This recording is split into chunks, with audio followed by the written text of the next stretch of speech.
Right now, someone in your life is running a move on you, and you're about to hand them exactly what they came for. You think you're having a conversation. You're not.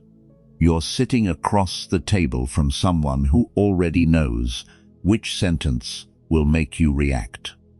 They know the question that makes you explain. They know the silence that makes you talk. They know the insult that makes you defend.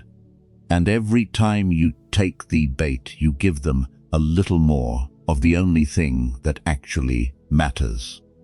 Control. Most videos tell you to stay calm, to ignore, to not react. That's the soft version. That's the version that leaves out the part you actually need. Because you can't stop a move you can't see. And nobody ever showed you the moves. So I'm going to do something different. I'm going to flip the table. I'm going to show you the 7 moves from the other side. The predator's side, the exact plays that manipulators, climbers, and quiet rivals use to pull a reaction out of you on command. Not so you can run them on innocent people, so you can never be run again. That's the whole point of this channel. We don't make manipulators here. We make men who can't be manipulated. Learn to see these 7, and something strange happens. People stop being able to move you. Your face stops leaking. Your words stop costing you. You go from a piece on the board to the one watching the board. And the 7th move, pay attention to the 7th, because it's the one already working on you right now, and you can't feel it yet. We'll get there by the end, you'll know its name.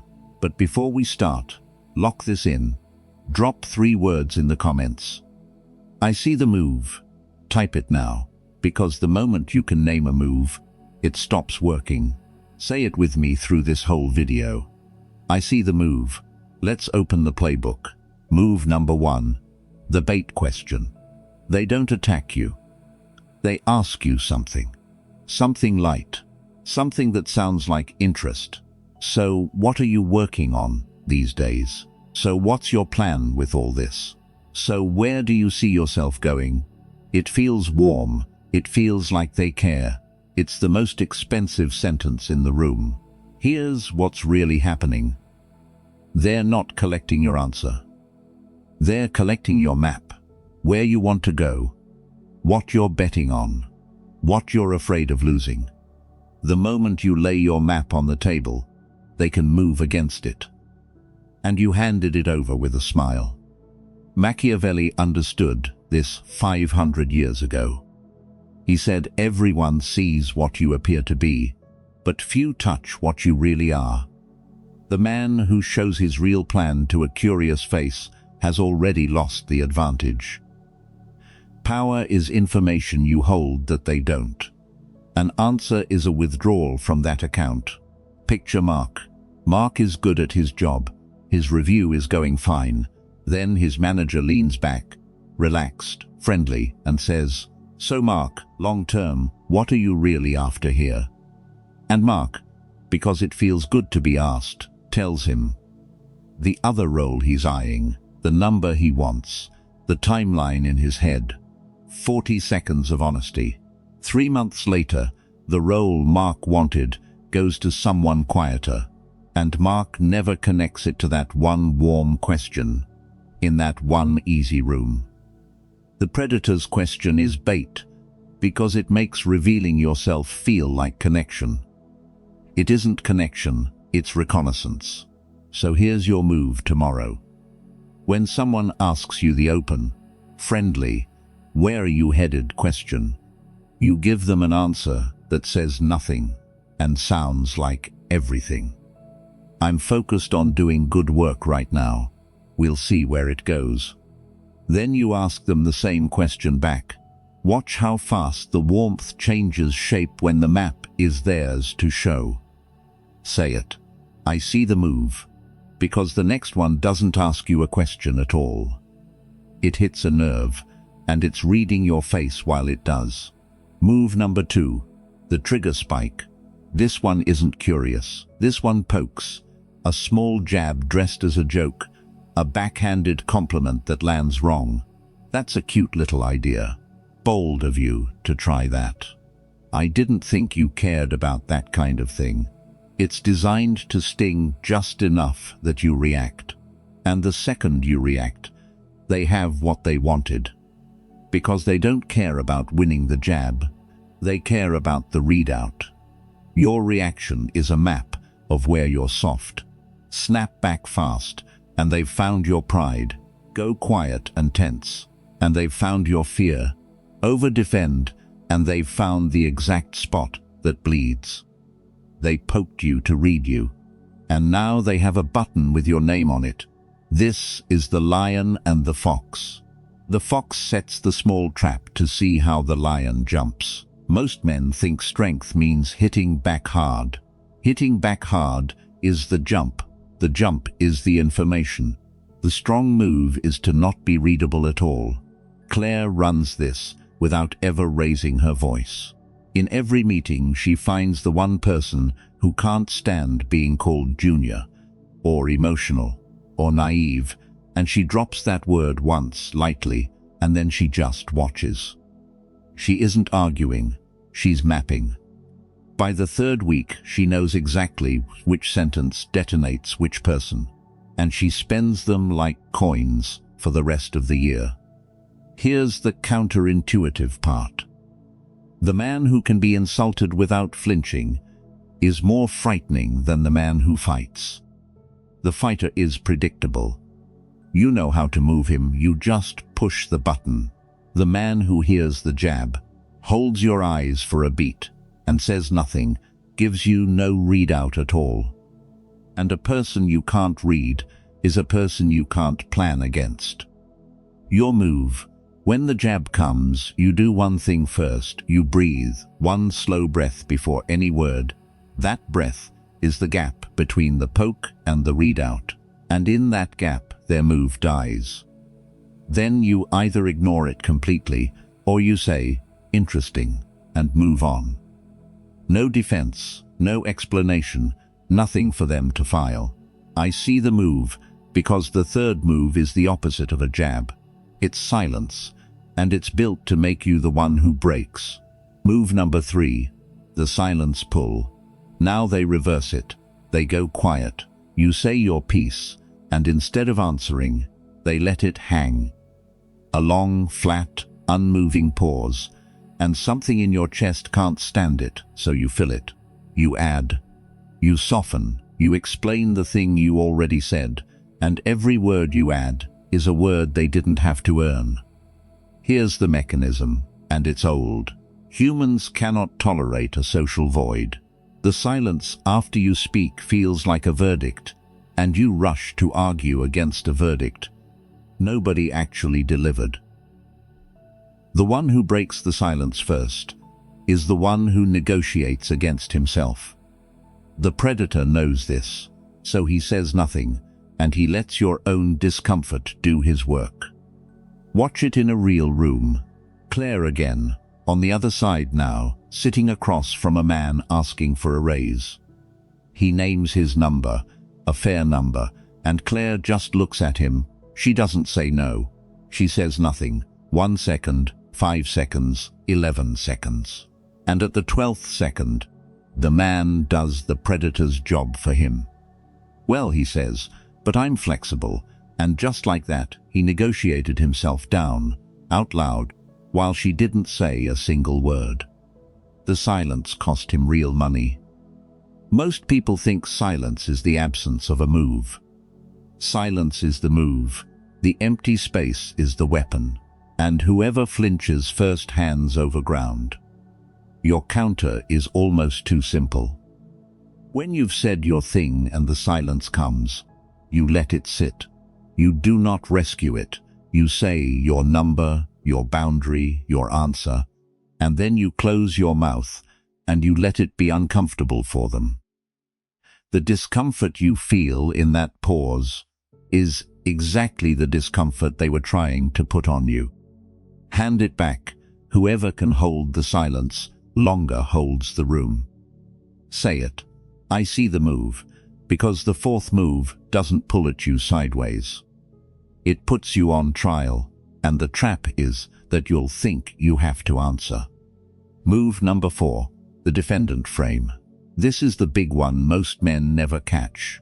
They say 4 words, "Explain yourself to me," or they say, "Why would you do that?" or "I think you owe me an answer." And the instant you start explaining, you've already lost, no matter how good your explanation is. Because you didn't lose the argument. You accepted the frame. The frame is this: they are the judge, you are the accused. And once you're standing in the defendant's box, every word out of your mouth lowers you, even the true ones. The more you justify, the guiltier you look. The better your defense, the more it sounds like you needed one. They never had to prove a thing. They just had to get you to answer the charge. And answering the charge is the confession. This is pure Machiavelli. It's not about who is right. It's about who is positioned as the authority and who is positioned as the suspect. Power isn't the verdict. Power is who gets to hold the gavel.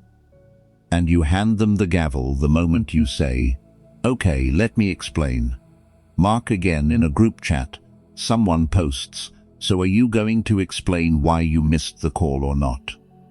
And Mark, decent honest Mark, writes a paragraph. Then another, the timeline, the reason, the apology. 6 messages defending himself to people who weren't owed a word. And the room reads all 6 and concludes one thing only. He's rattled, he's guilty.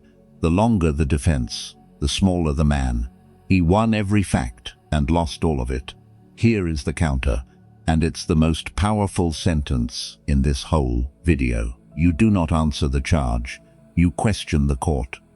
Why do you feel I owe you that? Or simply, I'm not going to get into that. Or, you can think whatever you'd like. None of those defend. All of them put the frame back on the table and ask, who gave them the gavel? The man who refuses to be tried cannot be convicted. I see the move. Because the 5th move is gentler than all of these.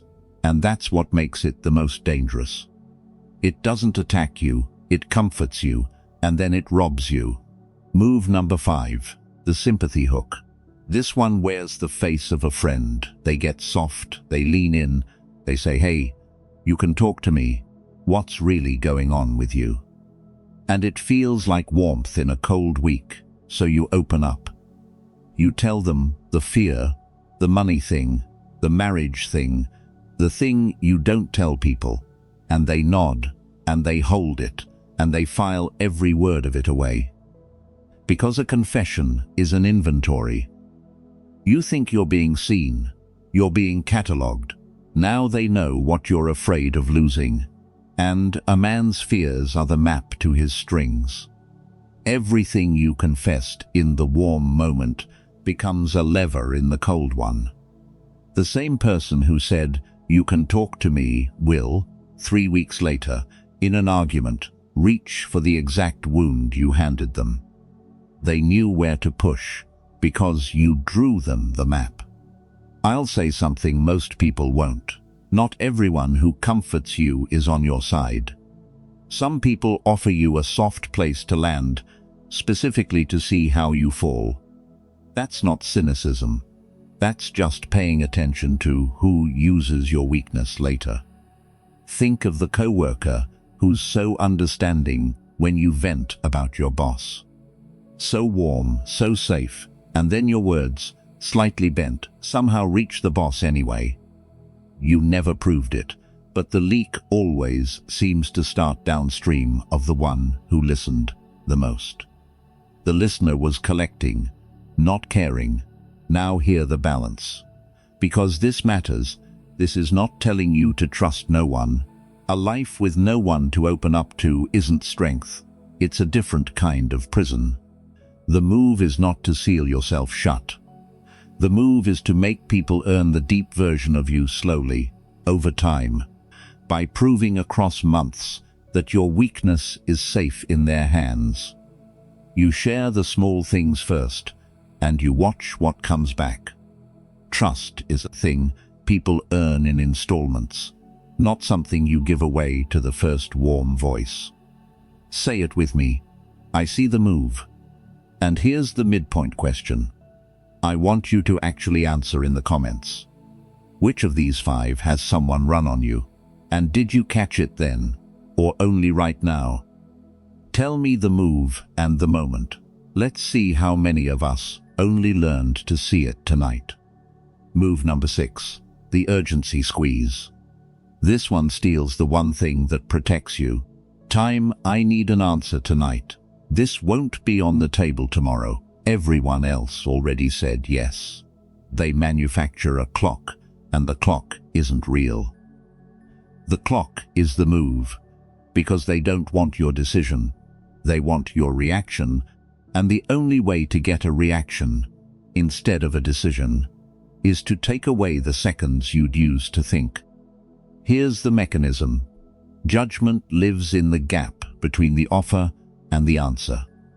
Pressure exists to close that gap. When someone forces you to decide now, they are not respecting your time. They are removing your judgment on purpose, because they already know that a thinking version of you would say no. The rush is a confession. It tells you the deal can't survive daylight. Watch the shape of it. The car salesman who has another buyer coming at 4. The recruiter who needs your yes by end of day. The partner who frames a real question as a now or never test of loyalty. Real opportunities can usually wait one night. The thing that cannot survive you sleeping on it is almost never built for you. Counterintuitive truth. The more they push the clock, the slower you should move. Urgency from the other side should make you more careful, not less.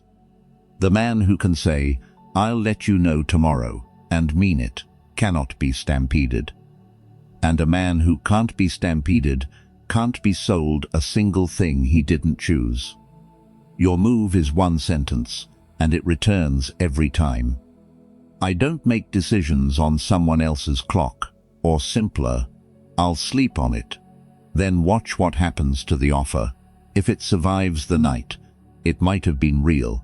If it vanishes by morning, you didn't lose a deal. You dodged one. The pressure told you everything before the night even ended. I see the move, which brings us to 7th, the one I told you was already running, the one you couldn't feel. It's time you knew its name. Move number 7, the loop. This is the one that controls people who've already beaten the other 6. You can hold your map, you can take a jab, you can sit in silence, refuse the trial, guard your wounds, ignore the clock. And you can still be owned by this one, because it doesn't work in a moment. It works across weeks. Here's the loop. They're warm, intensely warm. They give you attention that feels like sunlight, and you relax into it. And then, without warning, they go cold, they pull back, they go quiet for 3 days. And your mind, which was fine before they ever showed up, now can't rest. You check your phone, you reread the last message, you wonder what you did, and right when the ache peaks, the warmth comes back, and the relief feels like a drug, and the cycle locks one notch tighter. This is the strongest leash humans have ever found, and here's why. A reward you can predict is weak. A reward you can't predict is unbreakable. If the warmth came every day, you'd take it for granted. Because it comes at random, you organize your whole nervous system around chasing it. The unpredictability is the cage. They don't have to hold you. You hold yourself, and you call it caring. This is the move running on you right now. On someone in your life you haven't named yet. The one whose silence rearranges your whole day. The one you keep explaining away. The one you check for. That ache you feel when they go cold isn't love, and it isn't weakness. It's the loop. It's a manufactured hunger, and once you can see the machine, the spell starts to crack. I'll be blunt, because this channel doesn't do soft. If someone's presence in your life only feels good in contrast to how bad their absence feels, you're not in a relationship. You're in a slot machine, and the house always keeps the coins. Your move is the hardest one in this video, and the most freeing. You stop reacting to the temperature. When they go cold, you don't chase, you don't ask what's wrong, you don't earn your way back into the warmth. You go still. You let the cold be cold. You build a life so full that their weather stops moving you. And the moment your peace no longer depends on their warmth, the loop has nothing to pull, and you are free in a way most people never get to feel. So now you've seen the playbook, the bait question that takes your map, the trigger spike that reads your soft spots, the silence that makes you talk, the frame that puts you on trial, the sympathy that banks your wounds, the clock that steals your judgment, and the loop that turns warmth into a leash. You can't unsee them now. That's the gift, and that's the weight.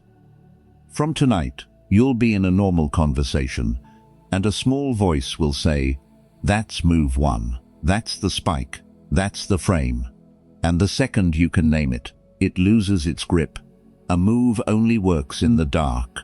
Here's the truth underneath all 7. Every one of these needs your reaction to function. Not your silence, your reaction. The question is useless if you don't reveal. The jab is useless if you don't flinch. The clock is useless if you won't rush. You were never powerless. You were just reacting on instinct, and your instinct was the door they walked through. Take back the reaction, and you take back everything. You came in thinking the goal was to ignore people. The real goal was deeper. It was to see. The man who sees the move doesn't have to ignore anyone. He just can't be played by anyone. That's not coldness. That's sovereignty. If you saw even one of these moves running in your own life tonight, then you're not the same as you were 30 minutes ago. And you don't belong with the people still getting played. You belong here. Subscribe. You're one of us now. We don't react, we read. One last time. Say it and mean it. I see the move. Drop it in the comments and tell me which of the 7 is the one you only recognize tonight. And the next video is the other half of this. Seeing the move is defense. Next, I'll show you how to make yourself the one person in the room nobody dares to run a move on at all. Watch your mind go quiet. I'll see you there.